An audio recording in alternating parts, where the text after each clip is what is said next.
Afternoon mga loads. Ito, nagawa na tayong project. Para sa school. Pwede na tayong magpinakbet.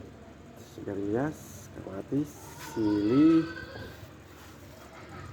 non-flowering, kalabasa, bataw, papaya. Pwede na po. Pati sa school na tayo ngayon. Tanim nila. Yung mga tanim ho nila. Yung bunga na ng talong. Mapapansin po nyo.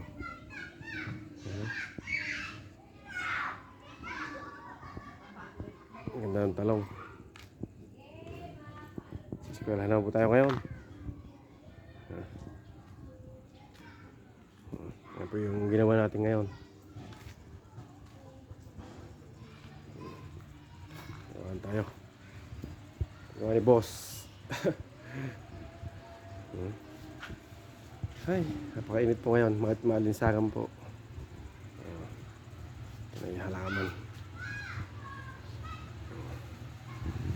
Pinagkabala natin ngayong hapon.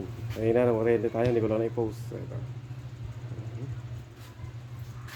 Ang pagpalang hapon po sa inyong lahat. Hanggang dito na lang po.